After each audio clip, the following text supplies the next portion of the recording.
Agora sim, ó, todo o material correto, tá? E aí a agenda, conceitos, o que é sistema de computação, o que é SO, os tipos de SO e a parte do histórico com as gerações. Então, Foi na uma parte de dúvida só. pode falar. A dúvida sobre o quiz. Tem, tipo, deve fazer 2 horas corridas? O Daliso perguntou. Não, eu acho que eu configurei ele para ficar aberto. Eu acho que ele não está configurado com tempo limite de 2 horas, tá? Assim que acabar a aula, eu confirmo e eu já aviso lá no Colab Web, tá?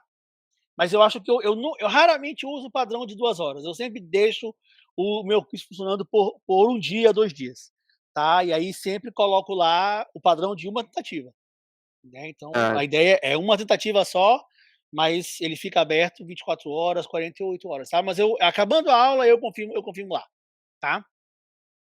beleza. Vamos lá então. Para entender o que é um sistema operacional, eu ainda preciso baixar mais um pouquinho aqui, ou eu ainda consigo aumentar mais a minha tela? Pronto. A gente precisa entender o que é um sistema de computação, tá? Eu acho que, como vocês são de engenharia, vocês já ouviram o termo sistema de computação sem nenhum tipo de problema. Então, pensem que um sistema de computação ele é um conjunto de elementos, né, que permitem, como o nome diz, né, realizar algum tipo de processamento, computar algum tipo de entrada e gerar uma saída, tá? Então, essa é a ideia básica de um sistema de computação. Então, a gente tem, de um lado, entradas, a gente tem elementos que fazem o processamento, né, que recebem essa entrada, manipulam essa entrada, que processam essa entrada e que depois geram saídas referentes àquela entrada, né. Então, um sistema de computação típico, a gente pode imaginar que ele é um computador, né, onde eu tenho opções de entradas, eu tenho informações que são entradas, elas são recebidas pelos meus dispositivos, pelos meus hardwares, que fazem parte do meu computador. Elas são analisadas, processadas, e depois uma resposta é devolvida como forma de saída, né? Então, isso é um sistema de computação. Então, nós temos, de um lado, o nosso hardware, né? Disco, memória, porta, rede, barramento, teclado, mouse, né? São hardwares, são dispositivos físicos que permitem tanto a entrada quanto a saída, né, de informação. Está digitando, está entrando, está lá no teu monitor, você está vendo uma resposta como saída.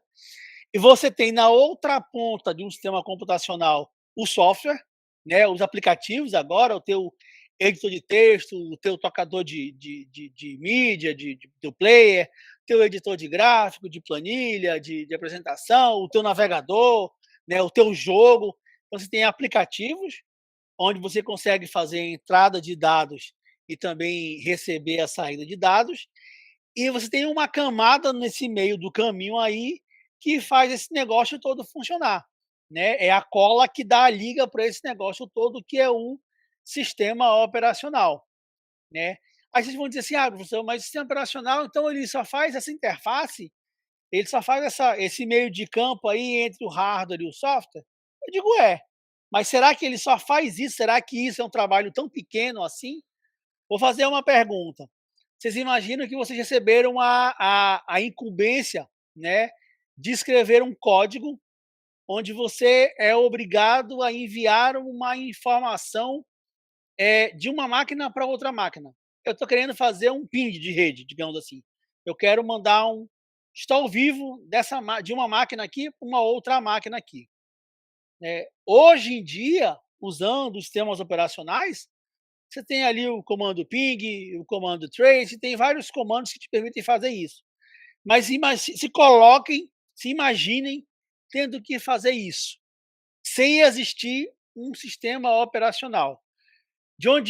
Por onde é que vocês partiriam? Podem falar aí, podem chutar à vontade.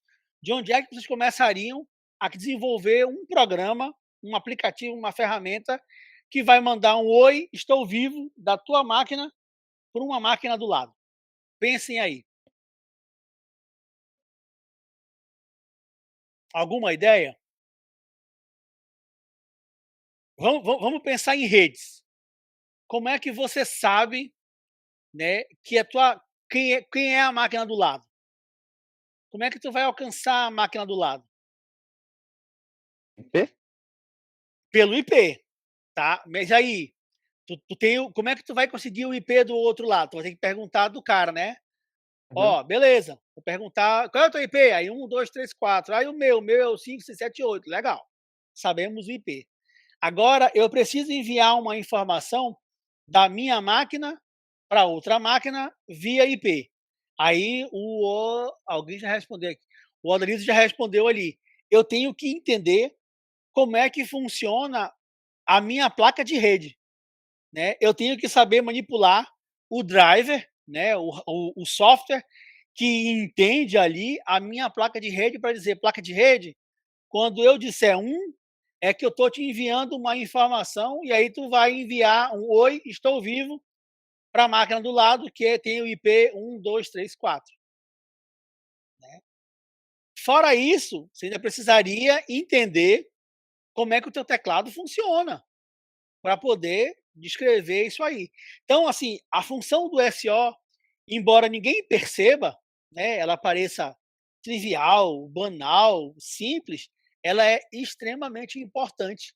É ela que negocia todo mundo com todo mundo, né? É ela que sabe qual é o teu disco, ela que sabe quanto que tu tem de memória, como é que a tua memória está organizada, ela que sabe qual é o teu teclado, ela sabe como escrever para acessar o teu teclado, ela sabe qual é a tua placa de rede, é no SO que está ali a pilha, né, de internet, onde tem o IP, o TCP, aquele negócio todo.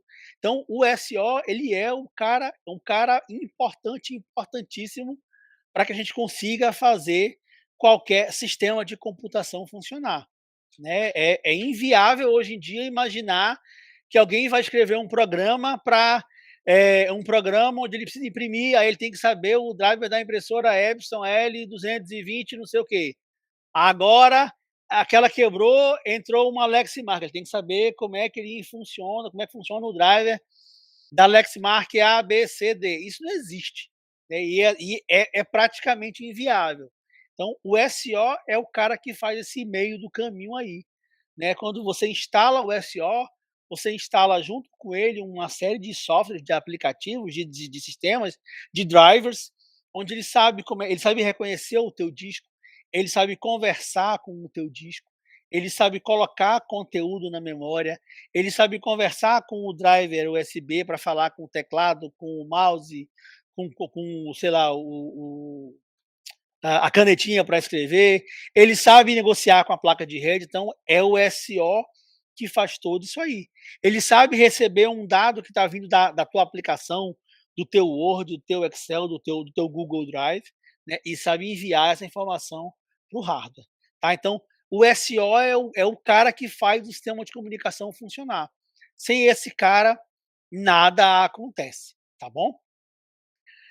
Dito isso, a gente vai então para a ideia do que é o nosso sistema operacional, né. Então, pegando a figurinha lá do sistema de computação, o SO ele é um intermediário, né, a gente pode pensar que ele é um middleware, ele está no meio do caminho ali, e ele está interagindo, ele está intermediando a interação do usuário, via aplicativos, digamos assim, né, e hardwares, tá. Então ele, de fato, ele é um intermediário, só que ele não é um intermediário que só recebe um aqui e repassa para o outro lado, né, aquela brincadeira de ouvir uma coisa e fala outra, não, ele coordena um monte de atividades.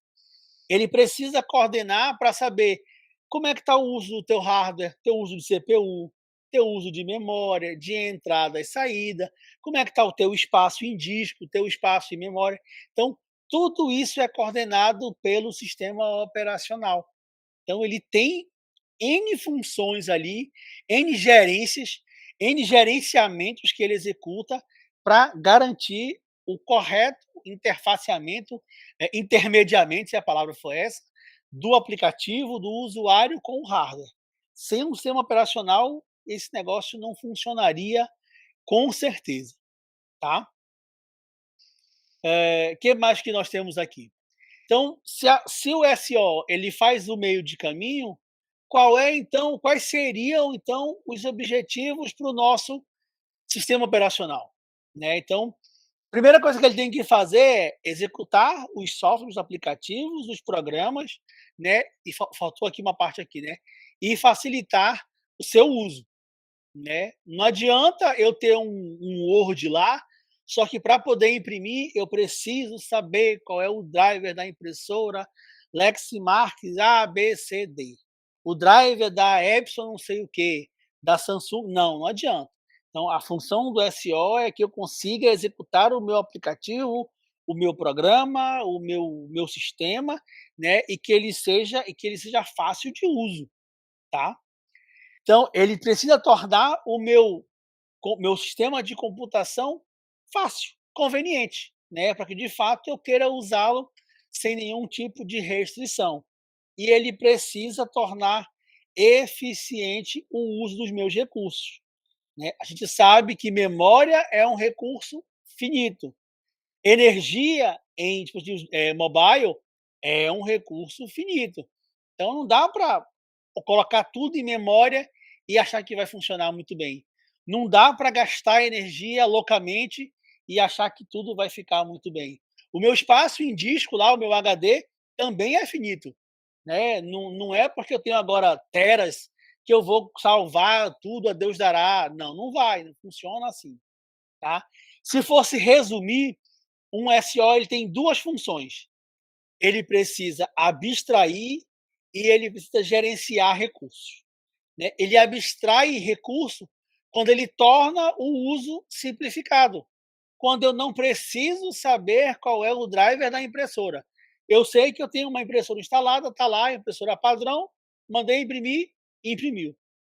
Como é que o driver está sendo acessado? Como é que ele funciona? Qual é o endereço IP da impressora que está em rede? Não me interessa. Então, toda vez que ele abstrai isso para mim, isso é importante. E ele tem que gerenciar esse recurso. Ele tem que saber, a impressora ela está em rede e ela é compartilhada com todo mundo aqui da disciplina de SO. Então, eu tenho que ter uma forma de gerenciar a impressão, né? Eu tenho que ter uma fila de impressão para controlar o uso. Eu não posso deixar o Feitosa imprimir 2.000 páginas enquanto a Luísa, deixa eu pegar aqui mais o nome para eu não ficar só na Luísa. A Luísa, o Odalise, o Ariel, eles querem imprimir uma única página. Então, não vale, né? Então, ele tem que gerenciar recursos. Então, a função, assim, em resumo, o que um SEO faz é abstrai o uso de recurso e gerencia da melhor forma esse uso de recursos, tá bom? Hã, na parte de abstração, que eu acho que eu já até expliquei tudinho, eu vou só tirar a minha câmera rapidinho aqui e eu vou virar de lugar, porque estou pegando sol, né, esse negócio de fazer aula em casa não dá certo. Pronto, bora ver se agora eu saio do sol e fica melhor. Pronto, mudei, estou longe do sol.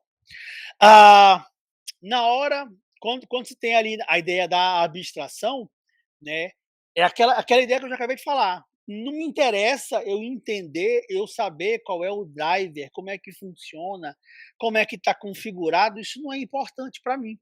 Eu preciso quero imprimir, mandei imprimir, imprimiu, né. Quero escanear, mandei escanear, escaneou. Mandei ler um DVD, um Blu-ray, leu, tá aqui o conteúdo. Como é que esse negócio funciona por baixo? Qual é o driver que está usando? Sei lá, como é que foi o controle de rotação do drive de Blu-ray? Isso não me interessa, né? O que eu preciso saber é o que eu quero mandei executar uma coisa e aquela coisa foi executada.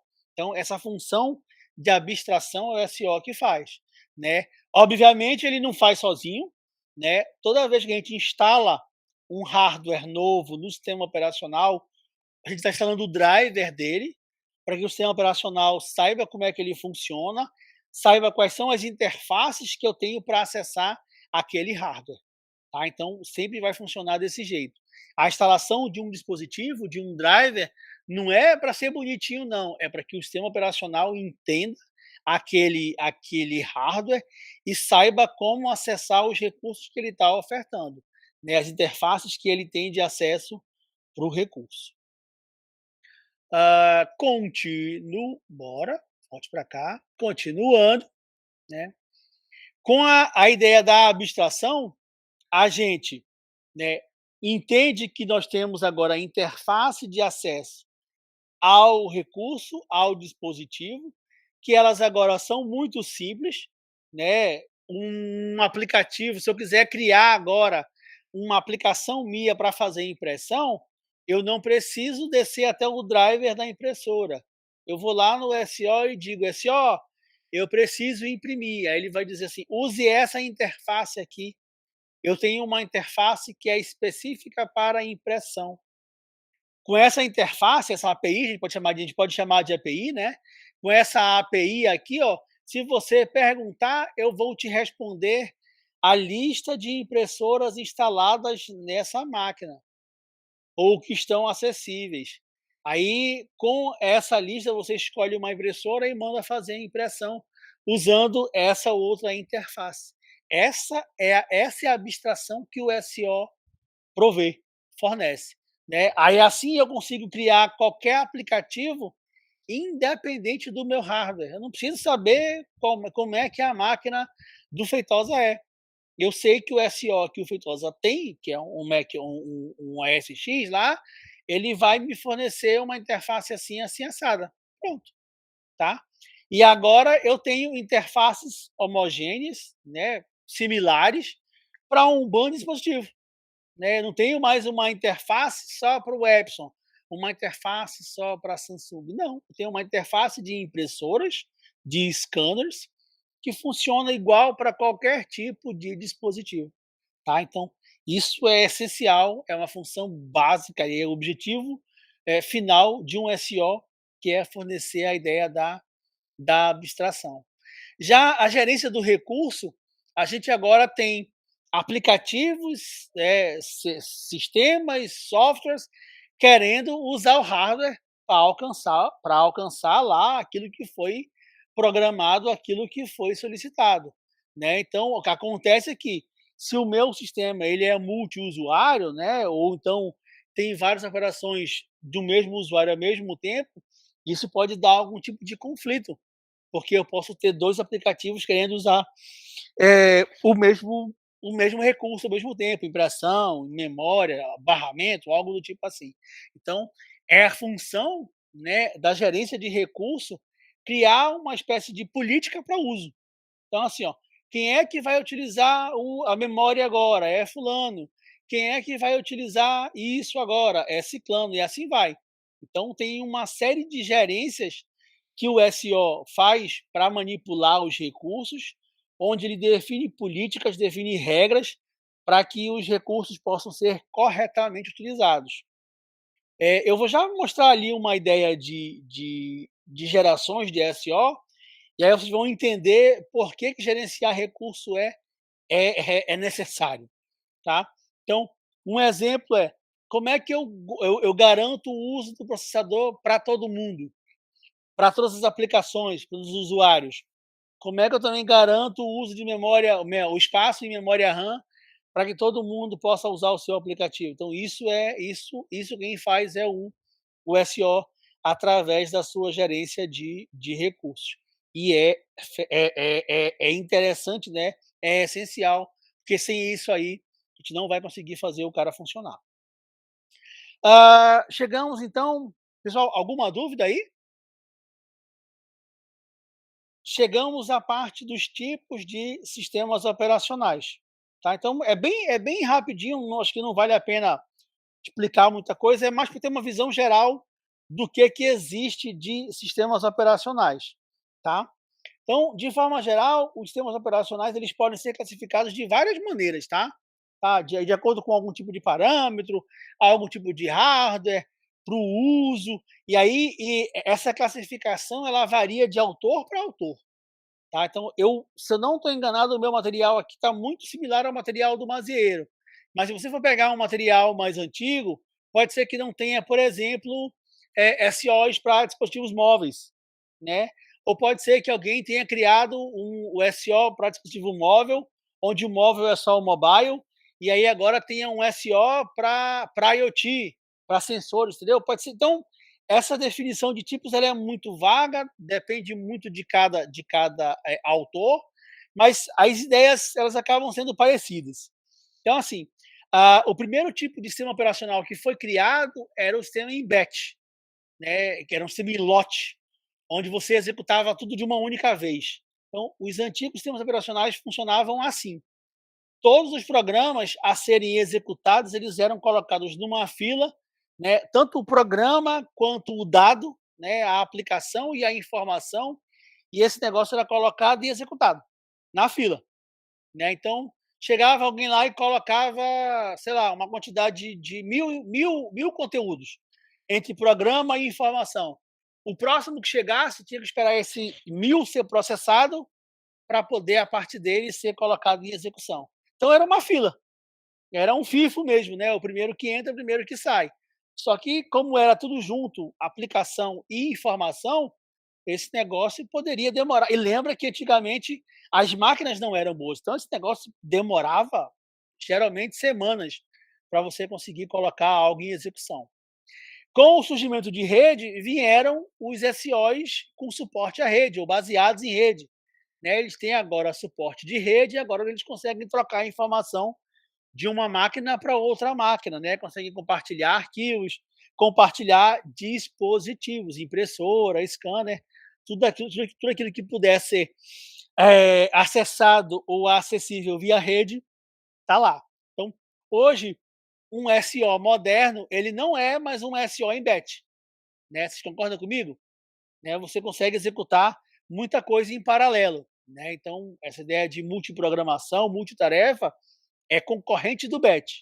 Só que hoje qualquer SO moderno é um SO de rede. Até o teu SO para mobile é um SO em rede, né? Ele tem suporte a funções de rede para manipulação de informação e de recursos. É, tem um SO que é dito como distribuído, porque os recursos agora eles não ficam numa única máquina. Então, por exemplo, a gerência de impressão, ela não está nessa máquina aqui, ela está numa máquina que é acessível via rede. A gerência de arquivos está numa outra máquina. Então, agora eu separei funções do meu sistema operacional ou até aplicações, né, em máquinas diferentes.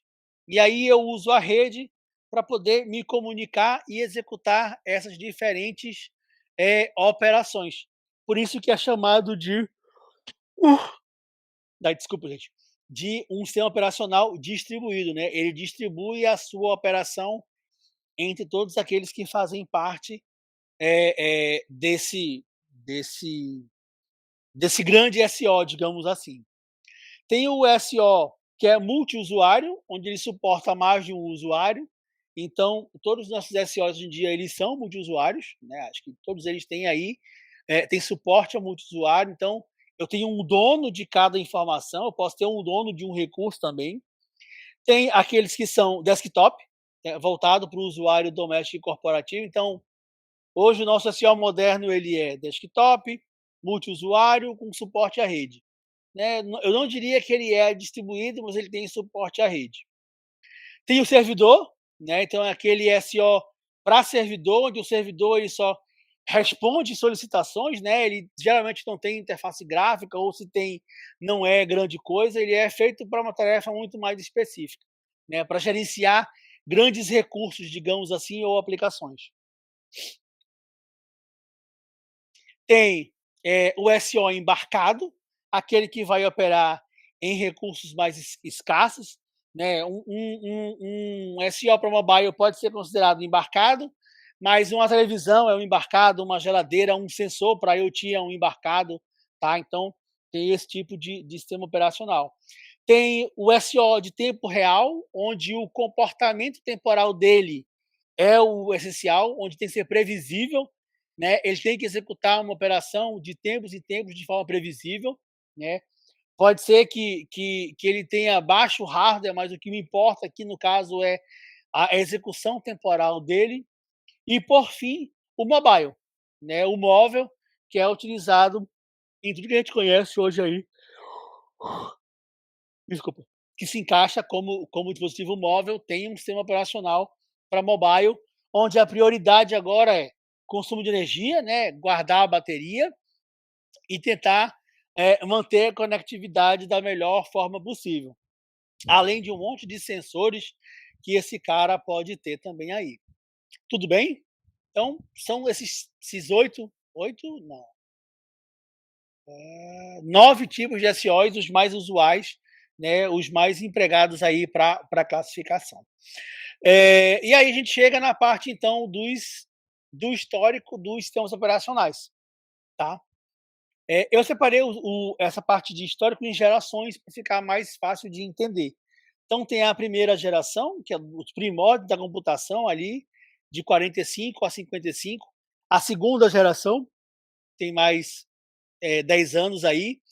A terceira geração, que vai até os anos 80, e a quarta geração, que engloba os caras que são pessoais e outras gerações aí com algumas variações. Então vamos embora entender um pouquinho dessas gerações aí. A primeira geração, que era aquele sistema em batch, lembra? Que tudo funcionava de uma única vez. Primeira coisa, ele precisava de um operador humano. O sistema operacional precisava de um operador humano. Então tinha alguém trabalhando junto com o SO. Por quê? Porque tanto a aplicação quanto a informação, o programa e o dado, eles eram lidos via cartão perfurado. Vocês nem conhecem o que é cartão perfurado, eu acho que nunca viram cartão perfurado. Eu sou um pouquinho mais velho e já vi, tá?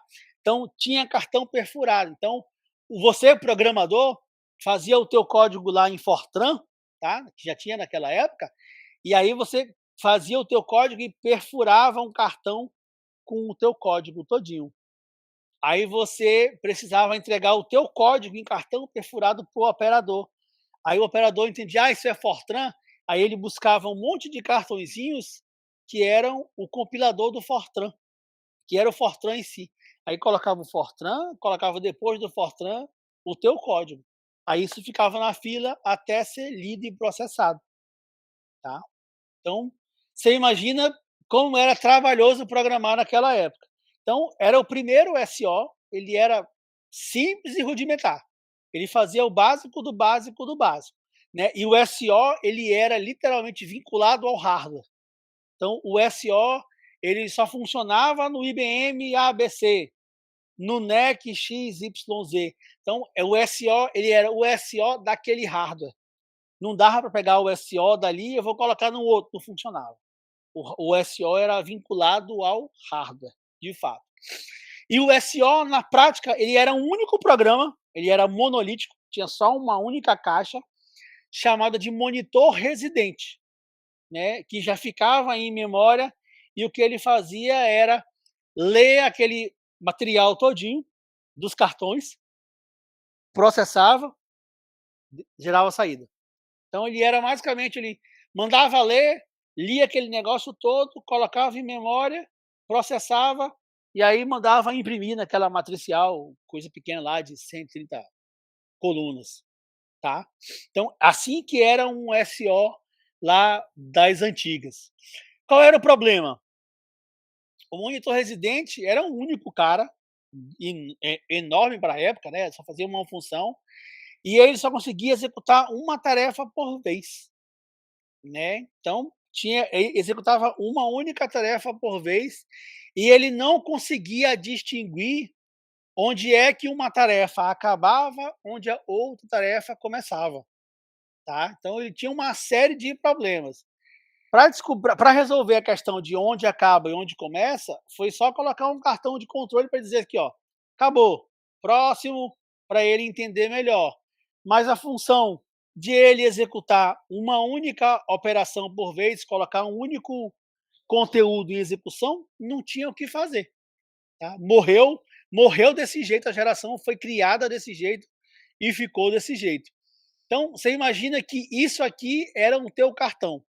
Então você colocava o teu Fortran todinho aqui colocava os teus dados aqui e tu tinha uma série de cartões de controle para o SO entender o que ele está fazendo. Então tinha um cartão para dizer qual era aquilo que ele ia colocar em execução, quem era o dono daquele negócio, qual era o aplicativo, que era o Fortran. Aí ele tinha que ler todo o Fortran e carregar, executar, e aí executar o dado que foi criado por você, e aí tinha a parte final. Era assim que o negócio funcionava. Aí você imagina o seguinte: você hoje acordou cedo, segunda-feira, preparou o teu código, né? Todo bonitinho, ele disse: pô, esse meu código aqui, do jeito que ele tá, com esse cálculo que eu vou fazer, isso deve demorar uma semana para executar. E tu corre lá para o operador, quando tu abre a sala do operador, tem um cara entregando um código em 3 caixas. Aí tu imagina assim, se o meu, que cabe na minha mão, vai demorar uma semana, tu imagina o do cara que entregou 3 caixas de cartão aqui. Ferrou-se, né? Deixava lá no operador, ano que vem a gente dava a resposta: olha, saiu o teu resultado, né? Professor, Oi, pode falar. e quando falhava o código? Então, aí tu imagina isso. Falhava assim, ó, a falha era a impressão. Não tinha uma tela para dizer, ó, deu erro, deu crash, tela azul, não tinha isso. O código executava e imprimia alguma coisa, entendeu? Tu só ia perceber quando chegou a impressão. Aí o cara ligava: fulano, Feitosa, saiu tua impressão do teu código. Aí tu chega lá na segunda página, o bicho tá errado já. Olha que besteira. Aí tu tem que descobrir o teu erro, gerar o cartão de novo, levar para o operador, esperar mais um ano. Era assim que funcionava, tá? Então, computação não foi só glamour não, tá? Não foi só mobile, não foi só o Windows não, tá? O negócio já foi mais complicado. Ó, o monitor residente, ele tinha um cara que lia cartão, que interpretava cartão, né? Lia, executava cartão. Um cara que colocava todo esse conteúdo na memória e ele também sabia como é que funcionava os device drivers lá. Então, era isso que fazia o monitor residente, por isso que ele não era eficiente, tá? Ele funcionou. Não era algo maravilhoso, mas começou assim. O monitor residente, ele tinha baixa performance, porque ele não conseguia controlar simultaneamente a CPU e a entrada e saída. Ou ele lia conteúdo do cartão ou imprimia, ou ele processava. Ele não conseguia fazer as duas coisas ao mesmo tempo. E ler cartão é lento pra caramba, gente. Vocês nunca viram, mas ler cartão, ler fita magnética é algo muito lento. Então, não valia a pena. Então, a solução foi porque assim, já sei. Por que a gente não faz uma coisa intermediária? Já que ler cartão direto para a memória dá muito trabalho e é muito lento, vamos fazer algo mais meio do caminho e vão ajudar esse negócio. Aí é que vem a segunda geração, que é um batch offline. Agora eu não tenho mais um operador, tenho 3. Tá vendo que maravilha? Evoluímos, ó, geramos empregos, viu? Tinha um operador, agora tenho 3. O primeiro operador recebe o cartão. Aí tem uma máquina agora que transforma esse cartão para fita magnética, que embora lento, é muito mais rápido do que ler cartão. Então tinha um operador que pegava todo aquele negócio bonitinho lá, lia, gerava, jogava no analisador de cartão e gerava uma fita. Aí essa fita vinha à operadora, pegava a fita, levava para o computador de fato mesmo, aí ele lia aquilo como entrada, carregava em memória, processava e salvava o resultado em outra fita. Aí vinha outro operador, pegava a fita de saída e levava para a impressora para transformar de fita em papel impresso. Era assim que era o batch offline. A evolução foi essa. A gente parou de ler cartão direto de cartão para memória e ler o cartão para fita, fita para memória, memória para fita, fita para impressora. Ficou mais rápido, tá? Mas não era o monitor residente só conseguia fazer a mesma coisa que era ou ler, entrada e sair, ler e escrever, entrada e saída, ou processar. Aí vem a terceira geração, aí o negócio melhorou, né? Que é a ideia de fazer um spoofing, tá? Não spooling, tá errado aqui, tá, gente? É spoofing. O que aconteceu agora? A gente agora fez o seguinte, ó, trouxe o disco para perto da CPU, né. Então, se eu consigo agora ter uma CPU onde todo o meu conteúdo de entrada, ele vai para disco, depois do disco é que eu processo, e depois do processamento que eu jogo de novo para o disco, e do disco que eu jogo para a impressora, eu consigo trabalhar mais eficiente. Então, enquanto eu tô chegou o primeiro trabalho do dia, eu começo a ler cartão, aí jogo para o disco. Quando eu acabei de ler o cartão do primeiro trabalho, eu já posso começar a ler o segundo cartão, o segundo trabalho em cartão, porque eu consigo agora ler do disco aqui o dado do primeiro cartão, do primeiro usuário para processar. Então, eu comecei a criar um pipeline ali de operação. Então, eu de fato comecei a pensar num computador mais moderno, né? Eu tenho um disco agora onde eu consigo armazenar a minha entrada e a minha saída, e assim eu consigo ler e processar ao mesmo tempo. Esse foi o grande boom do negócio, né? Aí que a computação de fato cresceu e que a computação evoluiu, tá? Ainda é o mesmo padrão, né? Entrada, saída, só que agora a minha CPU está muito mais perto do meu disco, né? E aí eu consigo ler disco de ler várias seções do disco ao mesmo tempo. Então eu consigo salvar informação numa seção, salvar numa outra, ler de uma outra para processar, e assim o negócio se tornou muito mais eficiente. Com essa ideia do spoofing, eu passei a ter agora um batch, ainda era em batch, né? Ainda era em lote, só que agora ele era multiprogramado, porque agora eu conseguia ter vários jobs, várias tarefas, né? Várias execuções ao mesmo tempo, e todas elas mantidas em memória. Então eu conseguia ter, ó, o job 1 aqui do Feitosa está na primeira região de memória. O 2 ó, eu vou lembrar o nome, Odalísio, né, tá aqui na região 2.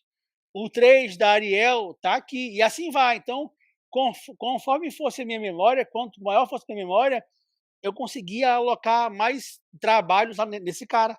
Então era muito mais eficiente. Aí o negócio deu uma melhorada fantástica, tá? Aí, ó, eu saí dessa ideia aqui, que era, se eu estou usando CPU, eu só uso CPU. Ah, tá, acabei de usar CPU, eu vou usar agora I/O. Ah, usei I/O. Agora eu volto a usar a CPU, tá? Para usar isso aqui, ó, o job 1 tá usando CPU. Agora o job 1 parou, porque ele tem que ler conteúdo lá da entrada e saída, tem que ler, tem que fazer I/O. Então eu paro o job 1 aqui, vou ler I/O para o job 1 aqui, e agora eu vou colocar em execução o job 2, ele executou, ele acabou, agora eu vou colocar o job 3, ele acabou, fiquei um pouquinho ocioso, porque eu estou ainda lendo I/O, e agora, quando acabou de ler I/O, eu volto a executar o job 1, né? Eu executei em menos tempo 3 tarefas do que se fosse naquele modelo que era uma coisa de cada vez, né? Essa foi a evolução da lavoura, né? Foi aí que a computação melhorou, e aí veio a quarta geração, que ela tem um envolvimento maior com o hardware, né?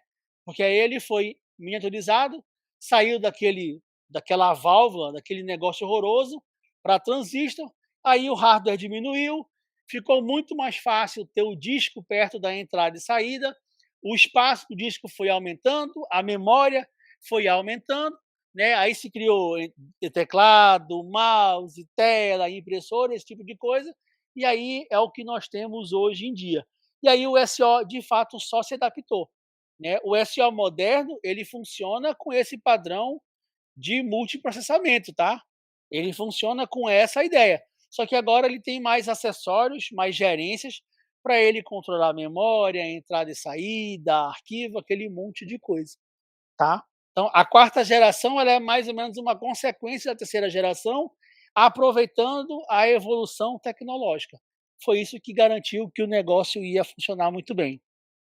E aí, para fechar as gerações, nós temos sistemas que são paralelos, né, onde você tem agora, em uma única máquina, múltiplas CPUs, né, você tem agora múltiplos processadores, aqueles cores, né, então num único hardware você tem vários processadores, você pode ter um único processador com vários núcleos, ou você pode, de fato, ter vários processadores na mesma máquina, tá. E isso é chamado de um sistema fortemente acoplado, né, porque eu tenho tudo junto, tudo perto. E esses vários processadores agora, eles compartilham uma única memória. Eu tenho uma única memória que é compartilhada por todo mundo, né, e todos funcionam com o mesmo regime de clock para manter frequência, para não virar a casa da mãe Joana, tá. E aí, a minha comunicação, já que está todo mundo junto numa única placa-mãe, é via memória compartilhada, né. Toda vez que eu preciso compartilhar alguma coisa, eu uso memória para trocar informação de uma CPU com outra CPU, então tem um SO que funciona para esse tipo de coisa. O nosso SO moderno que entende, uma CPU com vários núcleos tem algo desse padrão aqui, tá. Não é um fortemente acoplado total, mas se encaixa nisso aí. A vantagem desse negócio é que eu tenho uma vazão muito melhor, né, para realizar operações. Eu consigo trabalhar muito mais rapidamente, compartilho memória, posso colocar 2 processadores numa tarefa, 2 na outra, 3 na outra e assim vai, né. Eu de fato faço um uso compartilhado correto agora, eu sou muito mais confiável nos meus resultados e eu também sou tolerante a falhas, né. Se um processador parar de funcionar, eu tenho outros que podem me ajudar a resolver o problema ainda. Em relação à classificação, eles podem ser simétricos, né, onde cada SO roda dentro da mesma CPU, tá, então, assim, é como se fossem cópias, né, então eu tenho 4 CPUs, as 4 rodam o mesmo sistema operacional, executam a mesma função. Então, no final, eu tenho um resultado que eu posso contabilizar ali, fazer uma votação, né, para garantir que é o resultado mais confiável do mundo, né. Isso aumenta a minha confiabilidade e também garante a minha, disponibilidade, né, eu tenho redundância. Se uma CPU parar de funcionar, eu tenho 2, 3, 4, 5 para garantir, tá. Eu posso também ser assimétrico, onde cada CPU pode ter um SO um pouco diferente, mas executar tarefas diferenciadas. Aí, para esse negócio funcionar, para de fato não virar a casa da mãe Joana, um deles tem que ser o mestre, digamos assim, o cara que controla os outros. Então eles funcionam com uma ideia de mestre-escravo, né. Uma CPU é a principal, é a grandona, né, é a gerente, e o resto é que vai trabalhar para ela. Isso é muito legal, eficiente, quando eu trabalho com grande volume de informações. Problema é, eu tenho riscos maiores aí. Se o mestre para de funcionar, eu sou obrigado a paralisar um escravo para esse escravo agora ser o novo mestre, e assim vai, tá. Mas são ideias que funcionam em SOs de grande porte aí. Tem, classificações de gerações de SOs de tempo real, né, ainda mais hoje com a ideia de IoT, é que esse negócio está lá. Então, eles geralmente são utilizados quando você quer controlar aplicações que têm, restrições de tempo, né, então experimentos científicos, imagens médicas, controle industrial, transporte, aeronave, fluvial, ferroviário. Então, situações onde eu preciso ter um controle temporal mais restrito, isso é um SO temporal é relevante, é necessário. Já a sua classificação, eles podem ser um hard real time, né, onde eu tenho memória secundária limitadíssima, eu tenho só memória principal, né, ou se tem secundária ela é limitada, ou então ela nem existe. Todo o meu dado ele é armazenado na memória principal, né, e aí eu de fato não posso ter, nesse caso, um SO genérico. Eu tenho que ter um SO específico voltado para aquele propósito de gerenciar aquele tipo de hardware que é real time, tá. Já o soft real time, né, o sistema ainda é crítico, só que agora eu tenho talvez um hardware um pouco melhor, né, que me permite que eu tenha recursos mais avançados. Eu posso ter um display, tá, então eu posso ter agora uma interface gráfica, então o meu SO ele pode ter uma interface gráfica, né, acho que chão de fábrica é legal, você tem um maquinário lá que faz injeção plástica, ele vai ter uma interface gráfica de entrada para você gerenciar, controlar a produção. Então, aí se encaixa muito bem com o SO de software real-time. Outras gerações têm a ideia do sistema distribuído, acho que eu já tinha falado lá no começo, né? Onde, se eu tenho os meus processadores separados, né, um em cada máquina, ele tem uma ideia de fracamente acoplado, né? Eles estão dispersos ao longo de algum momento, né? E aí cada processador desse, cada máquina dessa é um computador, né? Então tem a sua memória, tem a sua entrada e saída, e a comunicação é via rede, por isso que eles são chamados de fracamente acoplados, né? Já no outro caso lá do hardware paralelo, eles são fortemente acoplados porque eles estão unidos num único ambiente, numa única placa. Aí tem um sistema de rede, né, sistema distribuído, que já até falou sobre isso aqui, não vem muito ao caso não. E para fechar, nós temos aqui a ideia da evolução. O livro do Mazieiro tem uma seção sobre isso, que é a evolução dos sistemas operacionais. Eu só coloquei para pincelar aqui, ó. Então, lá nos anos 40, olha, quando estava começando a computação, cada programa executava sozinho na máquina. Era o programa que gerenciava o computador, digamos assim. O monitor residente só fazia isso, né? Já nos anos 50, se começou a ter a ideia de bibliotecas, né, para poder gerenciar melhor os periféricos e melhorar um pouquinho a criação de aplicações. Lá em 61 é que surgiu um primeiro sistema operacional que fazia a ideia de compartilhamento de tempo, né, daquela terceira geração ali, que é o CTSS. 61 foi quando esse cara surgiu, teve a primeira ideia. E em 65, a IBM lançou o sistema operacional AES-360, que era um sistema operacional que tinha compartilhamento de tempo já, fazia o nosso spoofing ali e suportava disco magnético, já era evolução do momento.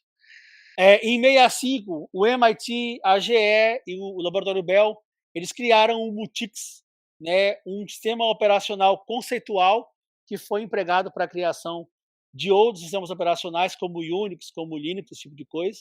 Né? E em 69, o Thompson e o Heath criaram, de fato, ali a primeira versão do Unix. Acho que é um grande marco aí na área de sistemas operacionais.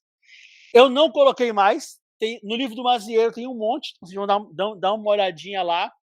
E na atividade de quarta-feira, essa parte de evolução é uma atividade que vocês vão precisar fazer, tá?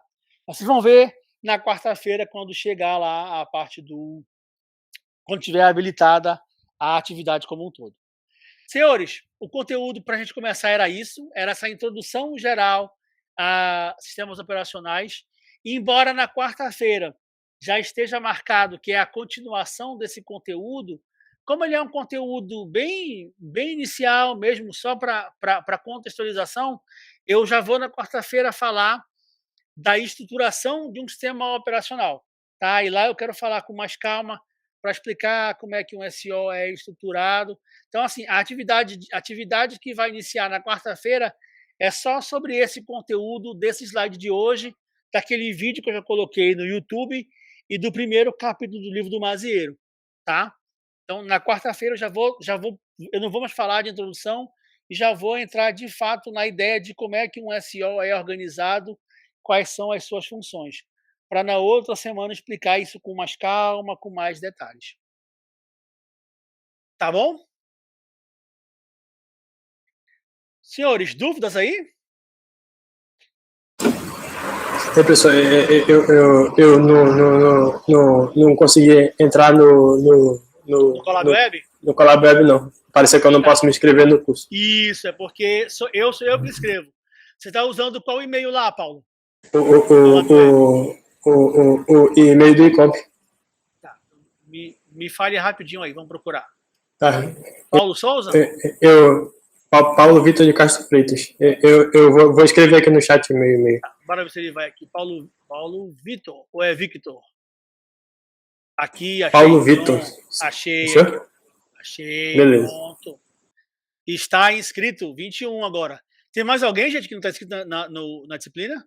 Tá? É que eu não libero porque a única vez que eu liberei A turma tinha 30 e no final tinham 100 inscritos. Eu não sei o que aconteceu, a pessoa começou a se inscrever, e aí era uma perturbação total, e aí eu parei com isso. Tá? Então, eu sempre inscrevo meus alunos. Se mais alguém tiver inscrito, me avisa que eu já coloco lá. Tá bom? Dúvidas aí? Não? Não? Então, eu vou primeiro encerrar a nossa gravação. Aí, assim que o Google me liberar, eu dou uma